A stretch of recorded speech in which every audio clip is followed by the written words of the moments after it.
Hare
Om Namo Bhagavate Vasudevaya. Om Namo Bhagavate Vasudevaya. Om Namo Bhagavate Vasudevaya. Om Namo Bhagavate Vasudevaya. Om Namo Bhagavate Vasudevaya.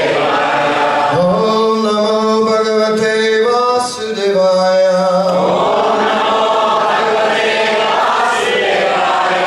Om Namo Bhagavate Vasudevaya.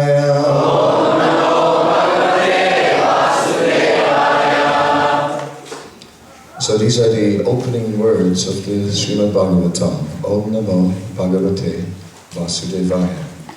And the meaning, the word Om is the all-inclusive. Every aspect of the Lord is included in Om. All His unlimited energies and His personal form, His expansions are all included. Bhagavate, this Bhagavate is very important because it is referring to Bhagavan, to the Supreme Personality of Godhead. We are focusing on the Supreme Personality of Godhead. That is the focus of Srimad Bhagavatam. It is not interested in any other topics. Vedic literature is very vast and very extensive. And Vedic literature is offering many instructions about many aspects of life.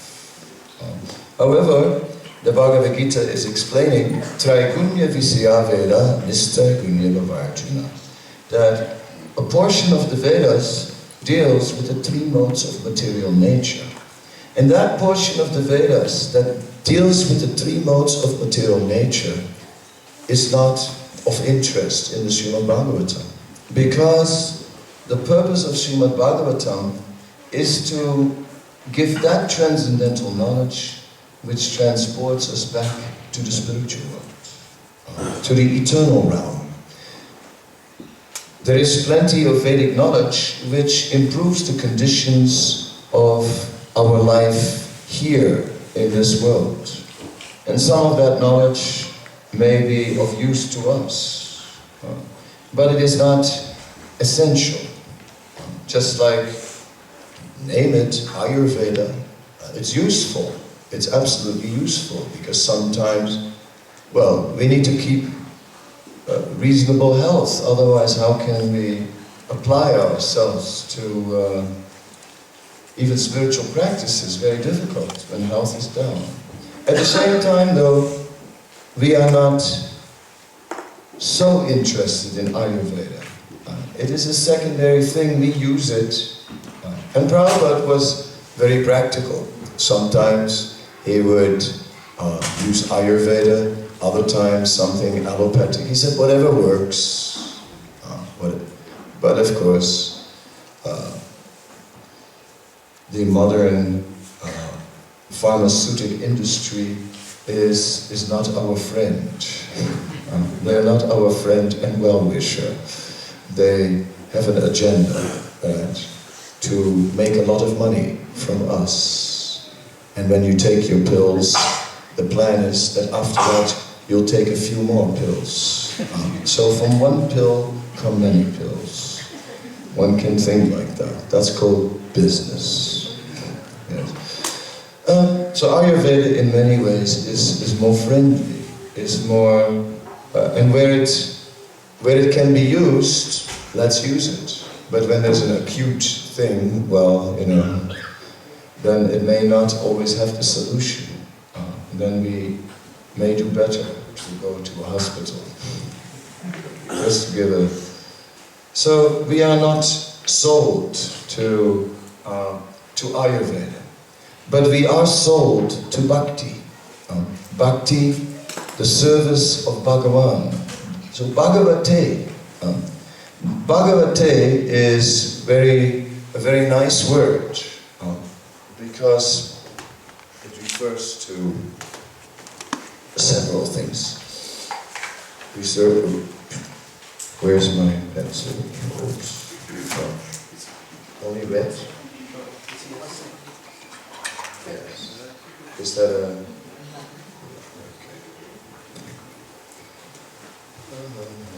Just pull it out there. Yep, great. So, Bhagavan.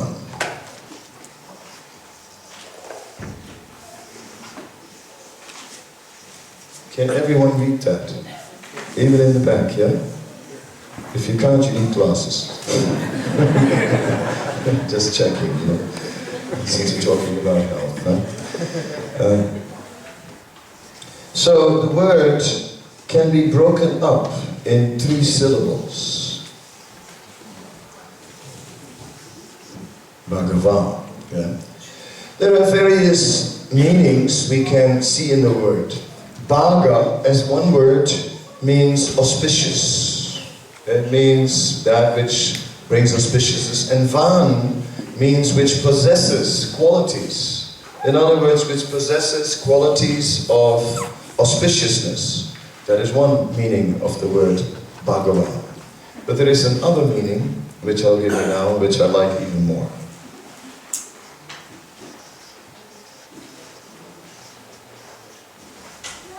Vajniya. Okay, the A is a little fudged.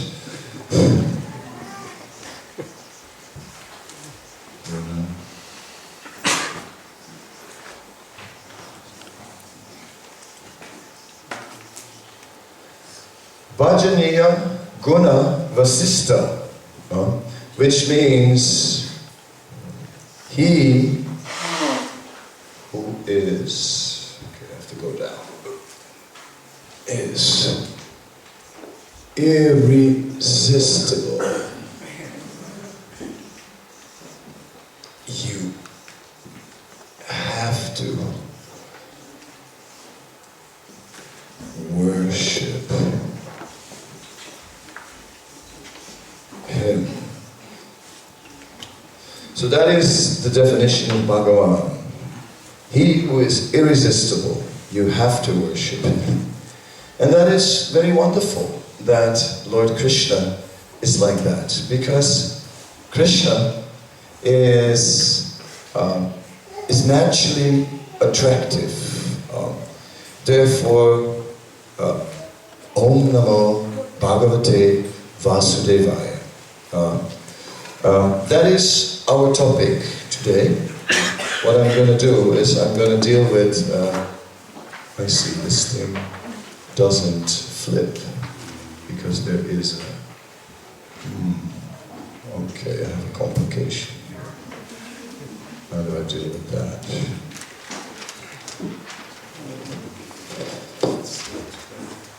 Solve that one. What's your plan? No. Okay, yeah. It's not okay. Well, we can cut that one. The idea of a flip chart is that it flips.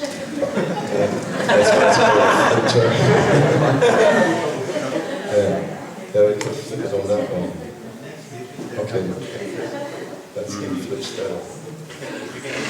Yeah, why don't you guys, while I talk, change the board? Because I want to flip back and forth. That's why the idea of the flip chart. Yep, I'm here. Hare Krishna. Okay, everyone's with me again. So, the Srimad Bhagavatam is our topic. And Om Namo Bhagavate Vasudevaya is the beginning of Srimad Bhagavatam. Then, the Bhagavatam continues. Janmani yasya yatum vayat itaratas chate swadik iswarat tene brahmaya adikavye muyanti yat suryaha tejo varimerdam yada vinimayo yada trisargamisa tam nasena sada nirastakulkam satyam param timahi. That is the first verse of the Bhagavatam. And the first verse of the Bhagavatam is very important to us because in this first verse it is established that Krishna is the origin of everything and that all energies are emanating from him. That Krishna is all-pervading and at the same time Swarat, independent. What does that mean? It gives us the philosophy of Sri Chaitanya Mahaprabhu, known as Achintya Bheda Bheda Tattva, simultaneously one and many. That Krishna, the original Supreme Lord, is there, and yet that at the same time he has all his energies. And that's interesting because it is also bewildering to the mind. Think about it. Here is Krishna, and he's walking around in the universe very clearly. And then it said, Krishna is complete. Om Purnamada Purnamidam, he is complete.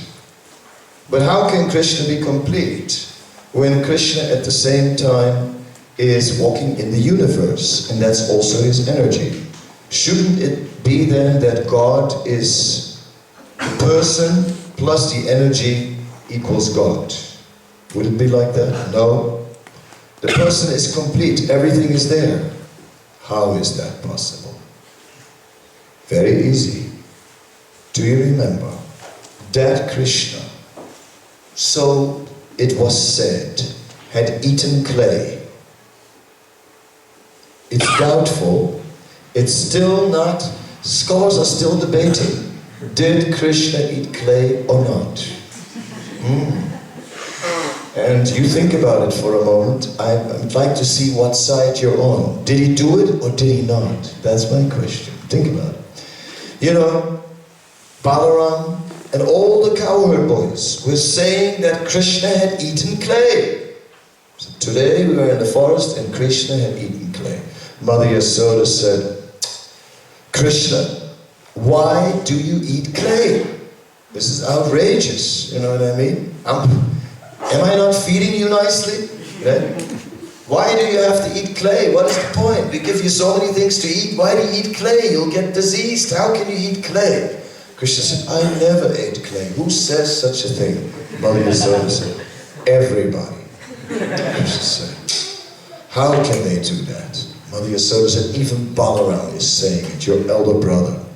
Krishna said, they're all making politics against me. It's just politics. We had some disagreement today and they're just trying to get me in trouble. Mother Yasoda said, I don't believe it. Krishna said, what a thing, my own mother, my own mother doesn't believe me. He said, if you don't believe it, then look in my mouth. So, then Mother Yasoda, she looked in the mouth of Krishna. And what did she see? Did she see any clay in Krishna's mouth or not? That is my question. Okay, who will answer? Did Krishna eat clay or not? Did she see any? No. Okay, here's the guys that vote for no. Any others that vote for no? All the no voters, raise your hand. No. Any more no's? Come on, don't be shy, raise the hand. Yeah, there you go. Yeah, voting. Okay. Everyone has to vote. So, vote. No clay. Yes. Who said that Krishna ate clay? Whoa. Fact. And there's still voters that don't vote. If you don't vote, you get no prasad. Suddenly everyone starts voting. All right. Well, what did Mother Yasoda see in Krishna's mouth? But the universe. Is there any clay in the universe? Yes. Then, what did Krishna have in his mouth? Lots of clay. So that's the end of the whole debate. Krishna did it. He did it. He ate clay, and Mother Yasoda could see all the clay in his mouth in the form of different planets and so on, and she saw the whole universe, and then she even saw herself in Krishna's mouth, sitting there, and she saw Krishna, and she saw how she was looking again in Krishna's mouth. And there in that mouth she saw again the whole universe, and again she saw herself looking in Krishna's mouth, and in that mouth, and it was going many levels deep, and her head started spinning.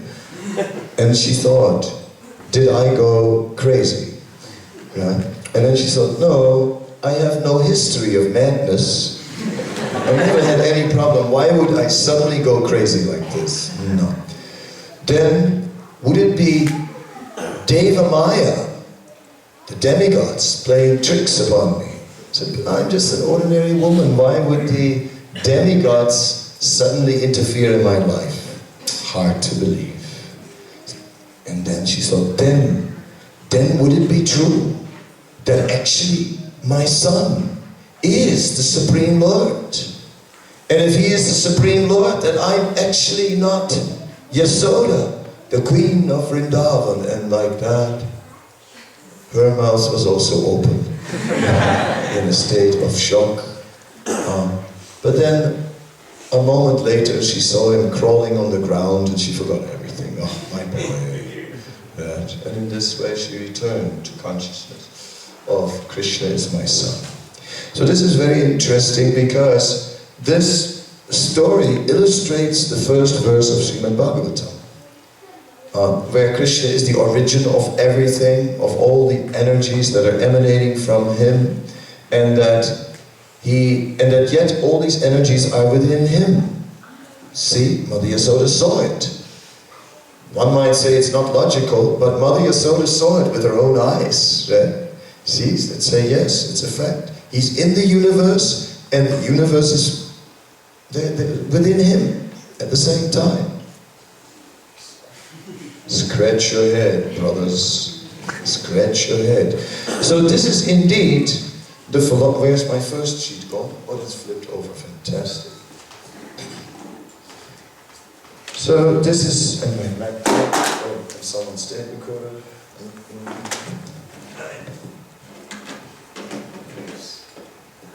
Yeah. So this is Achintya Beda Beda Tattva. Achintya.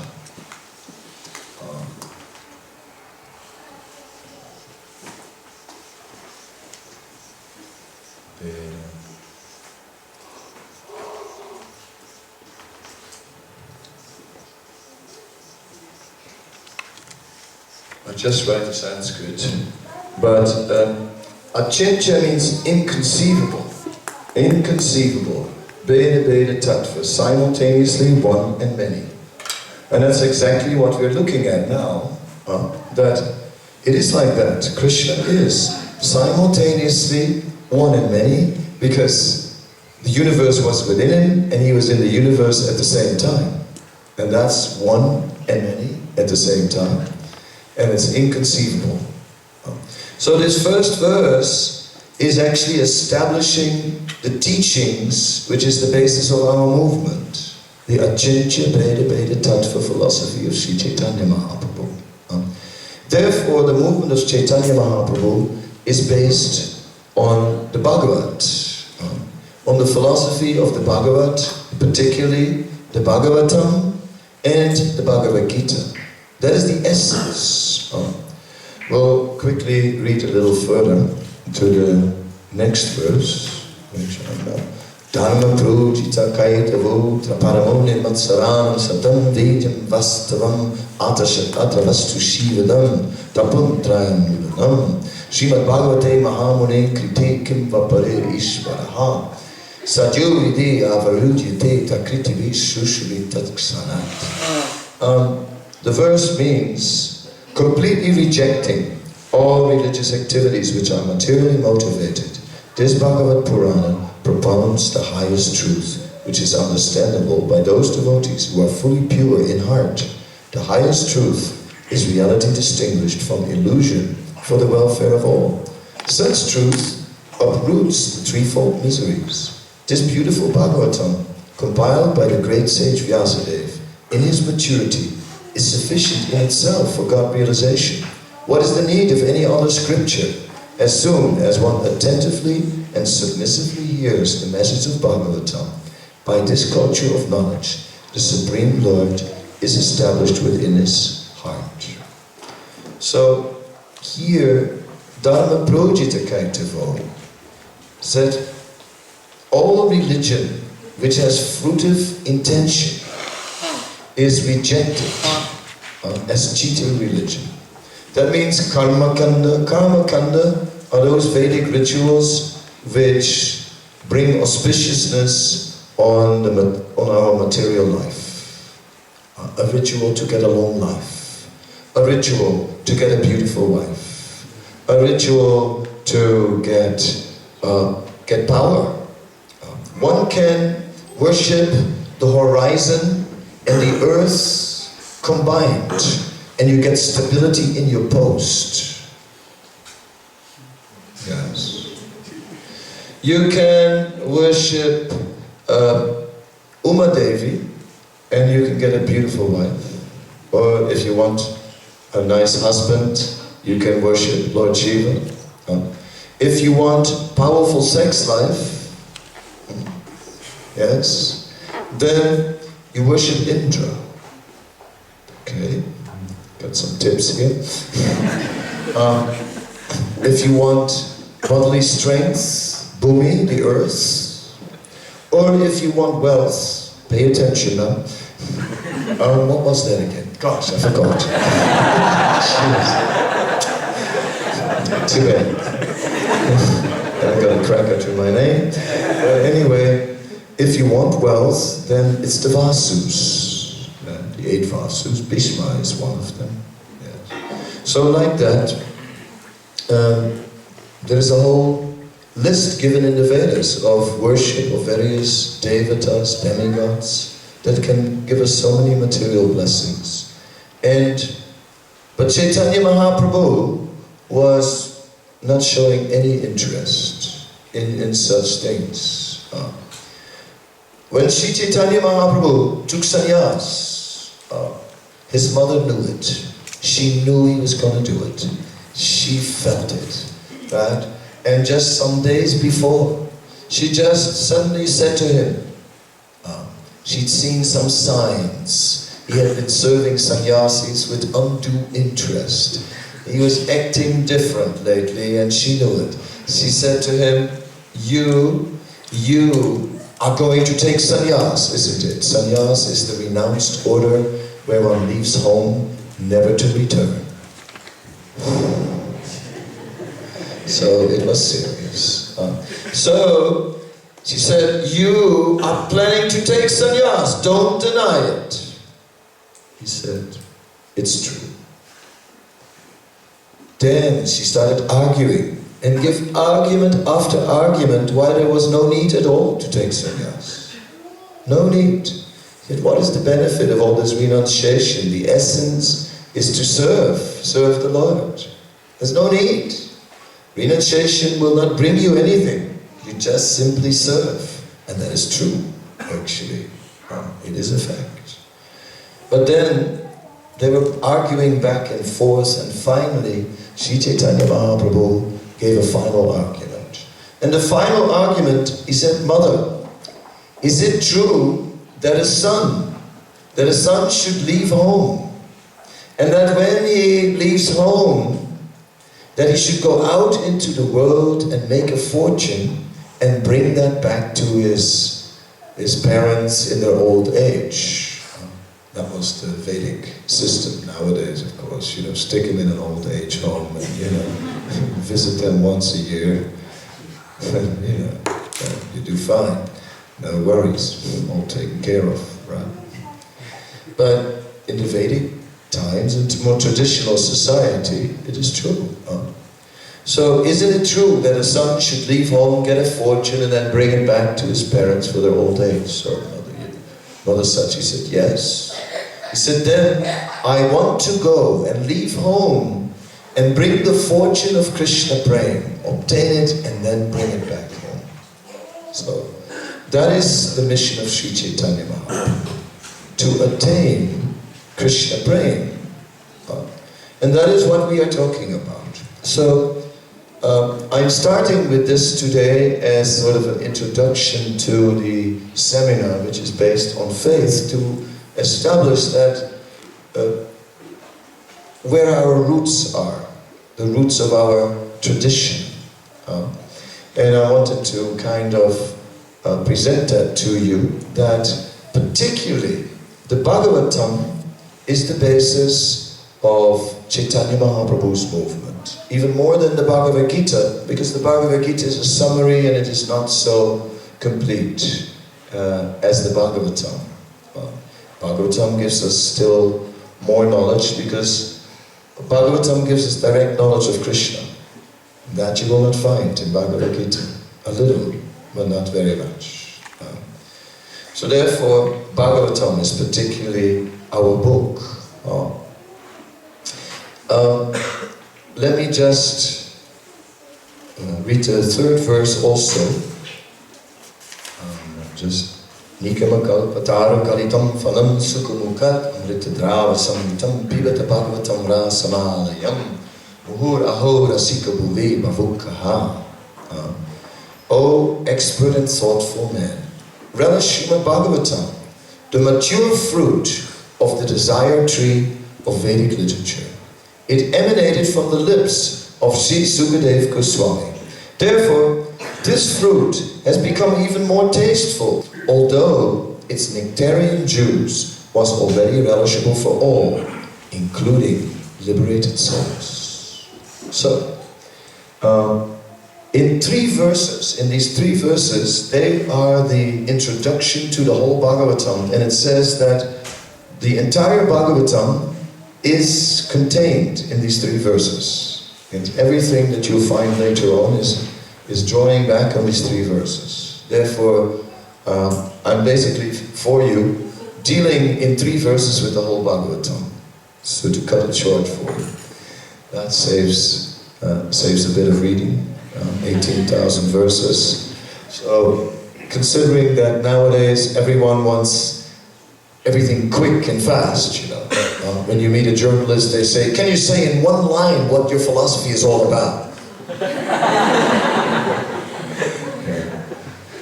So, that's what I'm doing here for you now. I'm catching everything in a nutshell. Of course, when you are placing everything in a nutshell, you don't get all the juice. You get the gist, but not the juice. There is more. Nigama is referring to the Vedic literatures. Nigama, all the Vedic literatures. In the Brihad Bhagavatamrita of Sanatana Goswami, who is one of the principal disciples of Sri Chaitanya Mahaprabhu, and therefore a key personality in our tradition. Sanatana Goswami wrote a book called Brihad Bhagavatamrita, and in the Brihad Bhagavatamrita there is a person, Gopakumar, who is a devotee of Krishna, a resident of Govardhan, whose worshipable deity is Krishna, and he is looking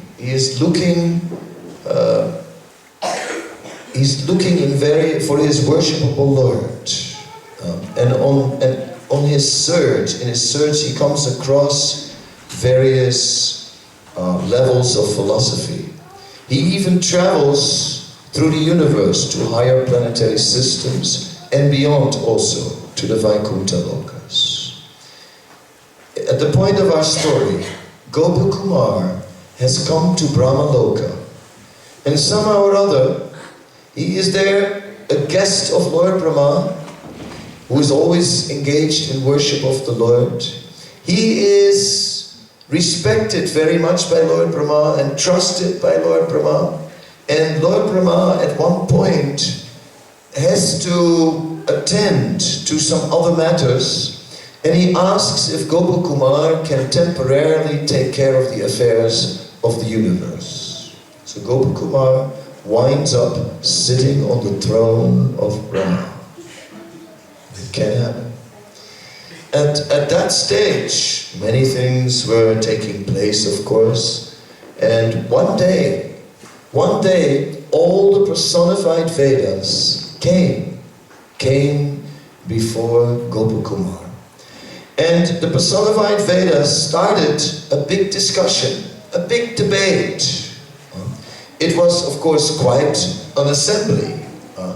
All the 108 Upanishads were represented, the 18 Puranas were represented, and of course there were many other scriptures, Brahmas, Aranyakas, were all represented, Samhitas, so it was quite an assembly. And within that assembly, then, a debate started about what was the truth. And the Upanishads began to dominate the entire debate. And they began to establish the impersonal Brahman as the truth. And no one, at least of the majority, was able to bring up any strong arguments against this conclusion of the Upanishads. And therefore the assembly voted that the Upanishads were to be treated as the most important, and that they should preside over the function. Well, there was a minority group. Certain Upanishads, confidential Upanishads, did not agree. And there were the Agamas and Puranas, right, that were standing up in protest. And in fact, several of these more confidential scriptures, the Agamas, some Puranas, some Upanishads, they walked out of the assembly, which created quite an uproar, and finally, to settle it, Gopakumar headed up the other personified Vedas to bring back the ones who had left, and then finally, they accepted that actually the Bhagavad Purana was meant to preside over the entire function. So the Bhagavad personified was placed on a raised seat, and the entire assembly was in ecstasy, and then the Bhagavad began to explain. Vadanti tattvavidam tattam yat jnanam atvayam praneti paramatmeti bhagavan iti samjate. That there are three manifestations of the undivided absolute truth, namely Bhagavan, Paramatma, and Brahman.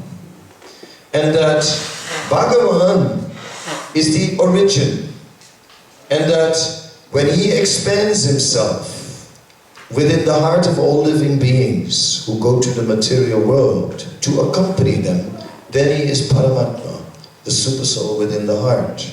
And when that Supreme Lord presents himself, expands himself in his energies, then he is the source of Brahman.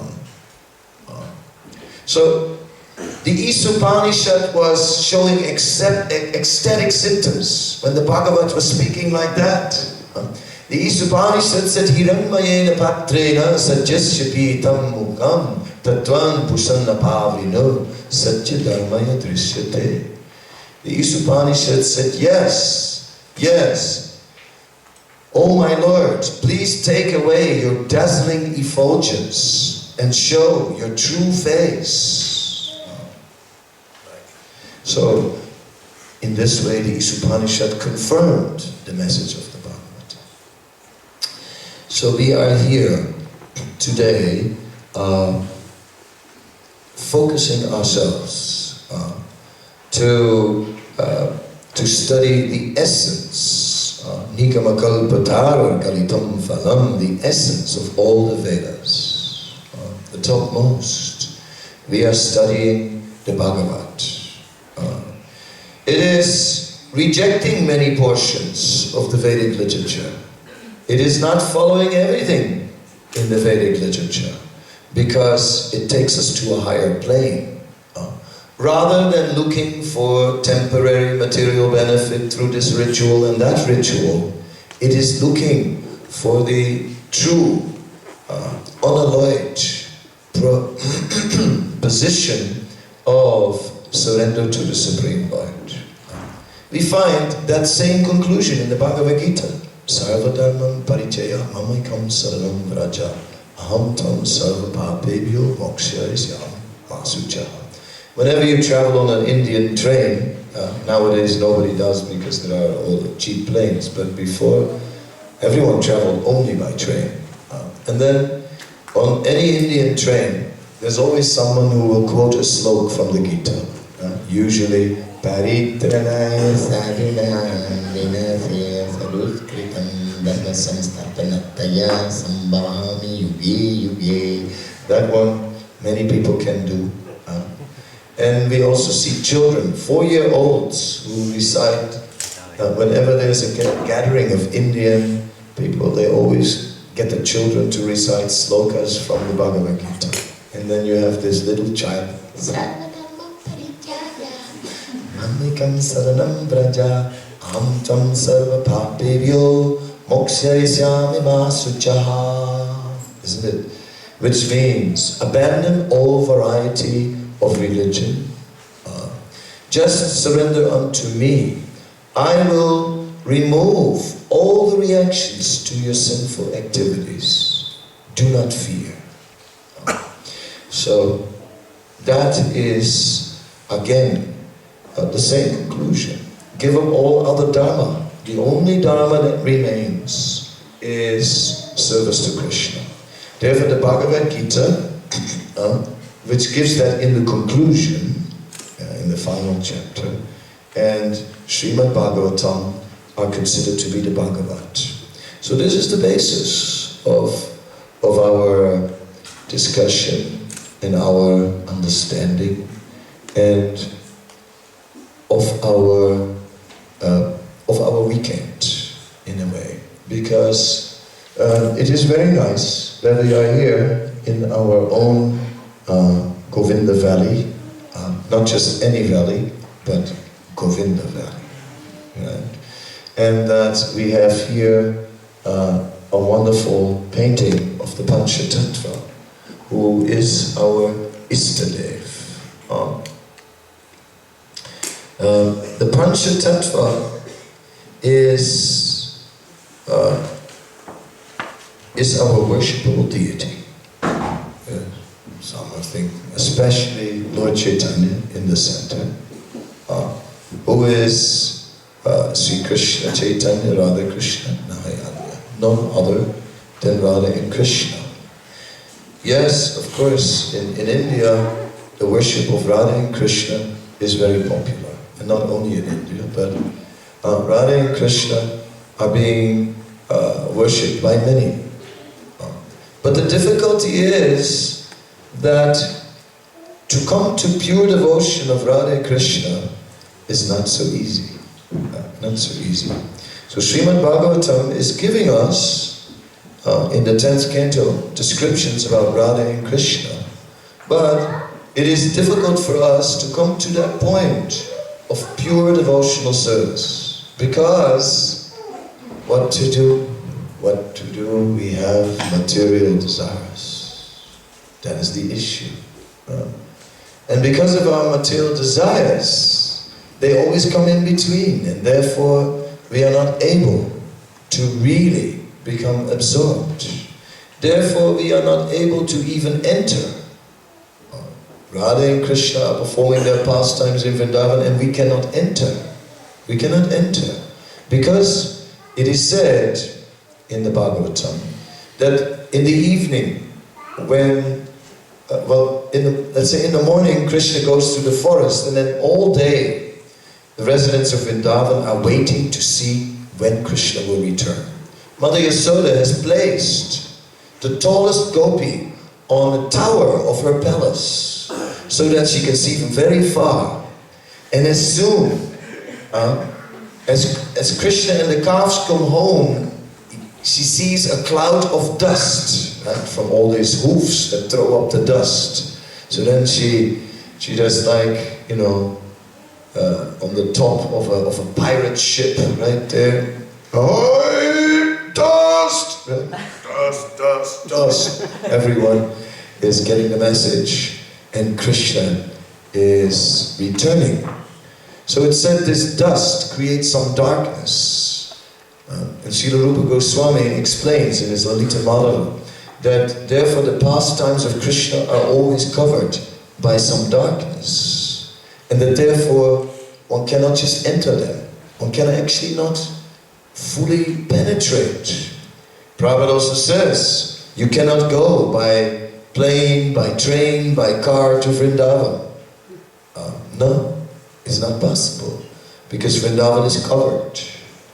And it's only through bhakti that one can penetrate into Vrindavan. But what about when you have material desires? What about when you are conditioned? What about when you have some undesirable habits? What about when you just, when you know that you're struggling in your spiritual life? What about that? Yes, what about that? What about reality? What about that? Then, at that time, we realize that we need mercy.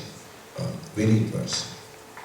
And that is where Chaitanya Mahaprabhu comes in as the most merciful manifestation of Krishna, the Mahavadanya avatar. Therefore, it's not a matter of taste, you know. Some are saying, well, I like Jagannath. Oh, I love Jagannath. Those eyes, you know, irresistible. Oh, Jagannath. Jagannath. And Ratha Yatra, you know, the chariot festival that goes with Jagannath. It's so exciting. It's Jagannath all the way for me. Someone else says, yeah, Jagannath's okay, but I like, you know, I like Krishna Balaram, you know. Oh, whenever I see Balaram, you know, I mean, cowherd boys and the whole thing, I just melt, you know. So I'll just say, well, yeah, Krishna Balaram, very nice, but give me Radha and Krishna. And again, others are saying, oh, Gauranga, Gauranga, Gauranga. Is it a matter of taste? Is it something like a menu card? Well, I'll have some Gauranga with a little Radha Krishna. No, I'd rather, you know, give me Radha Krishna and, you know, I'll have a little Gauranga appetizer, right?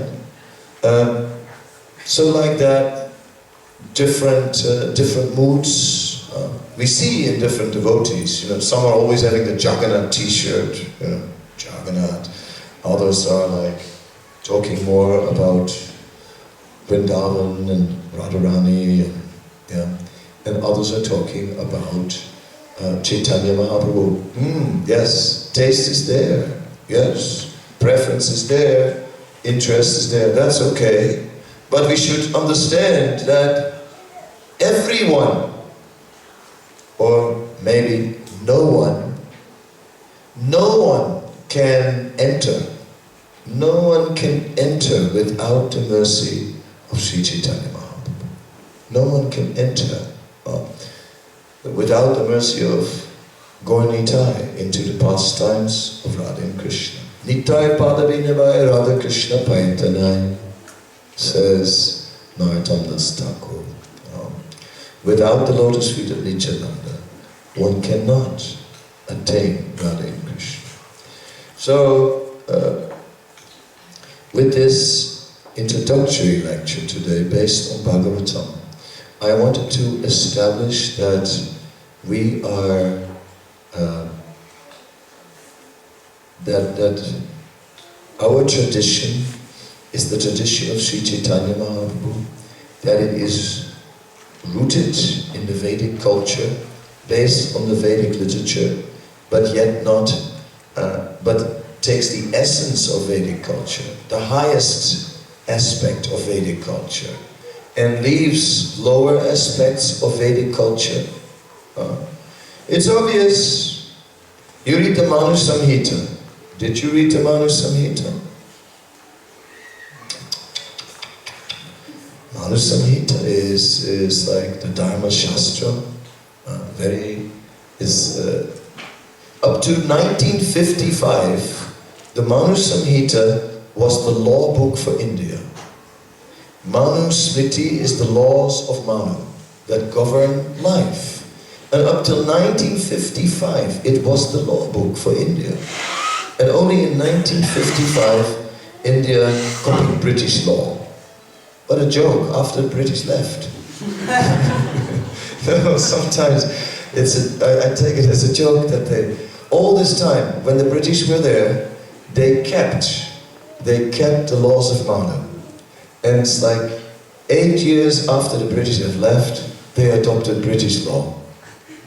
Oh. Anyway, what to do? Nehru wanted to be modern. And now we're stuck with it.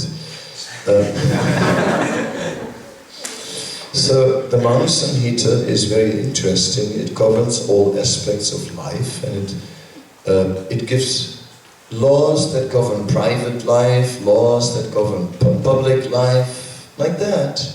It gives directions of what to do and what not to do for anyone and everyone.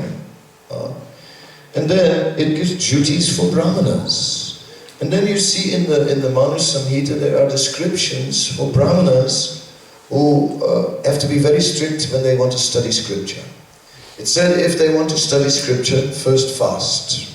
Fast a full day, perform austerity, and then after that they can actually begin to study the Veda, recite the Veda. But if something inauspicious comes in between, then they have to fast again. Like if a Sudra walks past, sorry, that Brahmana has to start his fast again. And then again.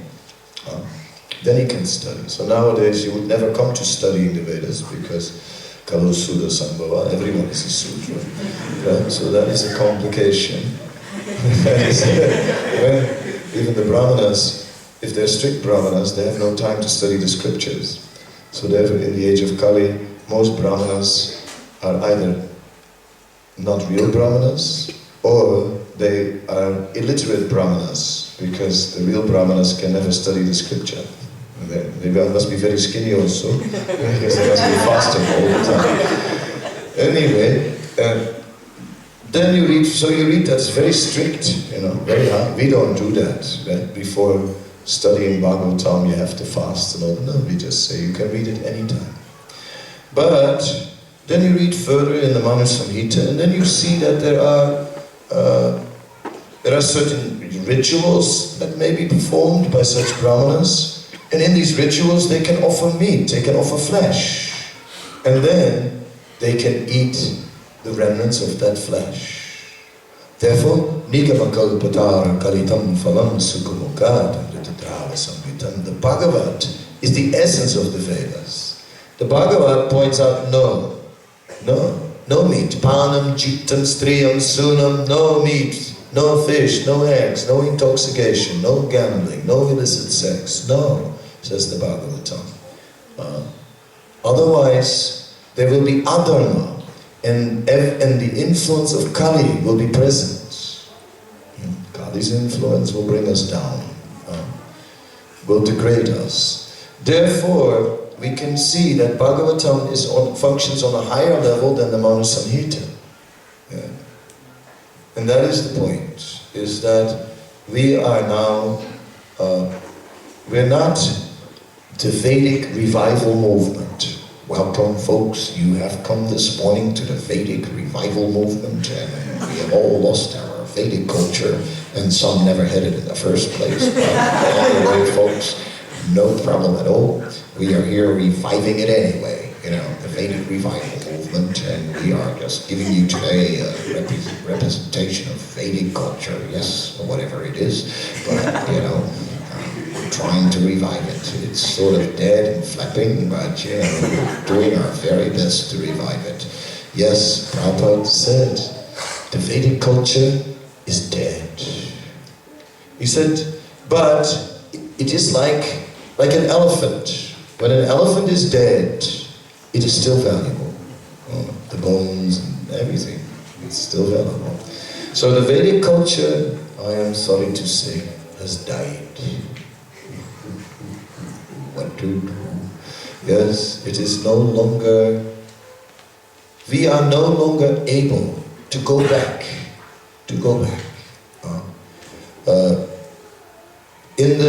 Once upon a time, long ago, believe it or not, once upon a time, the Vedic culture was the world culture.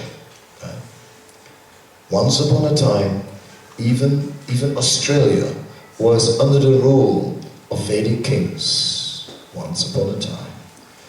Of course, Australia was sort of outback. I guess it's still outback.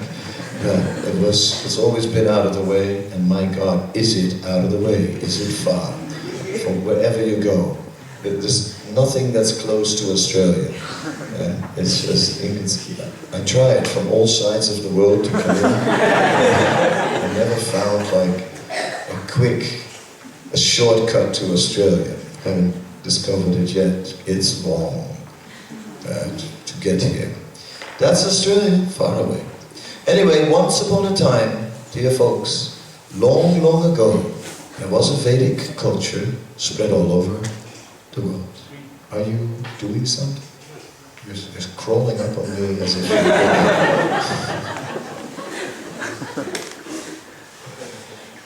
Hare Krishna.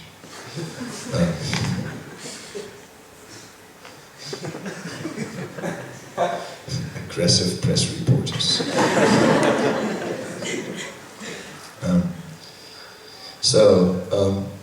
I just wanted to, you've heard of Stonehenge? In England, very famous, a bunch of stones that are standing there like columns and so on. Yes. What is it all about? Nobody knows, but they think it may be something religious. Yeah. Have you heard of Yantar Mantar? You heard of Yantar Mantar? No. You haven't heard of Yantar Mantar? You're from Delhi. Jaipur also. Delhi and Jaipur. Correct. Yantar Mantar. What is it? Can you eat it? What is it? It talks about timings, and it gives you time. What's the time exactly? Timings, it gives you the time and the timings exactly. The times. That was a very clear explanation. Yes. Vedic astrology. Vedic astrology. Hey, astronomy also. Astrology, astronomy. Yes, these are tools by which they measure the position of the planets. And there are different columns and arches and staircases going up. And by these different tools, they could measure the position of the planets. And then you see in the Yantar Mantar a formation of columns. And that formation of columns is at certain distances from each other. And lo and behold, it is the same as Stonehenge. Wow. And then, well, we're not sitting still, we're not just staying in India or in England. No, we catch a flight all the way to Mexico. And in Mexico, we're going to visit some of the old pyramids, and when we are on the terraces of the old pyramids, again, those same columns. Believe it or not. Yes. Yes. Vedic observatories were found, are still found today in Jaipur and in Delhi, and were found even in England, in Stonehenge of all places, as well as in Mexico, in a place that I can't pronounce, so just say Mexico. Quats or something, whatever. So, the point is that once Vedic culture was spread all over the world. And they did a calculation. They looked at those Stonehenge columns and they said, yes, but it doesn't match with the position of the planets. And they said, yes, but the planets shift a little bit over time and you have to adjust the measurements with time. So they calculated back when these columns would have been correct. It said 17,000 years ago. Interesting. Stonehenge, 17,000 years old. Hare Krishna. This information was actually presented by Radha-Gopinatha Prabhu, who was a scientist, the most brilliant scientist ISKCON, our movement ever had, but who a few years ago left this world and left a legacy of scientific information. And he did this research and they presented it. And it was aired on television in the US in a documentary along with a lot of other information. There is plenty of evidence of that Vedic culture once was spread all over the world. Okay. But the essence of that Vedic culture is lost to many followers of the Vedic culture. Many followers of the Vedic culture don't know what they're following. They follow something for a long time. Nobody really knows. The Pandit doesn't know either. It's just that he has to do something that looks impressive. Yes. Like one time, we were doing a program in someone's house somewhere in India, and we had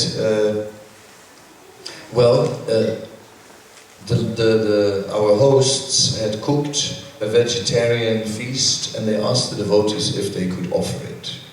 So one brahmachari said, yes, I will do it. And he had two people standing with a Harinam chadar in front of the bhoga, which was on the plate. And then he went behind. And when he went behind, first there was some mantra, then ringing of bells.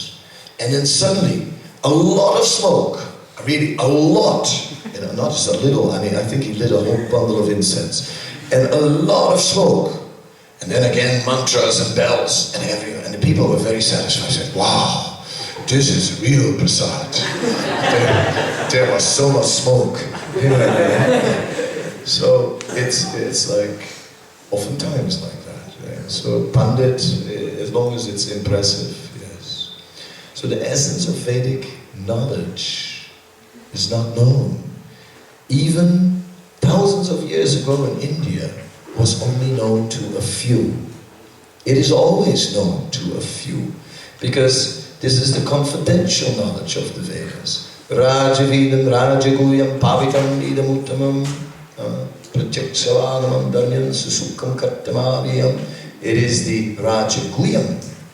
It is the supreme knowledge, Rajavijam, and it is Rajaguyam, the hidden part of the Vedas, the confidential part of the Vedas. 9 chapters, 9th chapter of the Bhagavad Gita, confidential knowledge. So this weekend, we will spend our weekend with the confidential knowledge. And that is actually the Sankirtan movement of Sri Chaitanya Mahaprabhu. So it's actually the same old confidential knowledge, which was confidential thousands of years ago, which is still confidential today. That is why this movement is different from others who also claim to follow something Vedic. But that's why it's distinctly different. That I wanted to share with you this morning as an introduction, so that we just have a focus. Thank you very much. Any question or any comment? No problem, you can have your questions later. And because later in the day we'll have all kinds of, we do different things.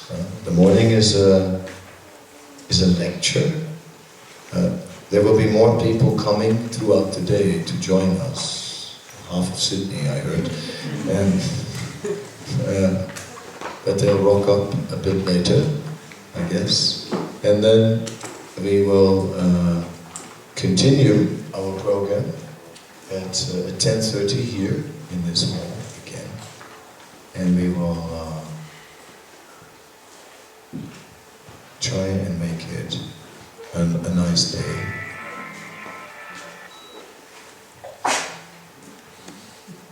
And she's German. He's also German.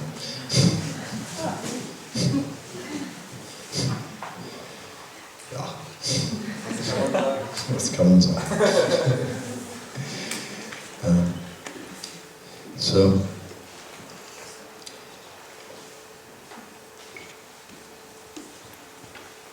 This was the philosophical basis for our retreat, some sort of orientation.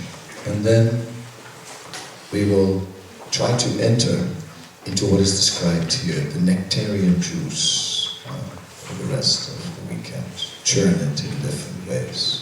Sometimes pastimes of Krishna, to understand how he is bhajaniya guna visista, how he is irresistible. Other times, some philosophy to understand how this is the truth. That is our aim. Now I'll end now, since you have no questions. And then we'll have breakfast, right? And then at 10:30. But that is like, you can start preparing to come towards this hall at 10:15, so that you reach, because there's so many people to talk to on the way. It takes at least 15 minutes to get from your room to here. Because, you know, if 10 people come at 10:30 and the rest becomes between 10:30 and 11, nahi chalega. No, that's because then you cannot really develop anything. So someone will try at 10:30 if possible. Would really appreciate it. Yes, thank you so much. Shri Prabhupada ki jai.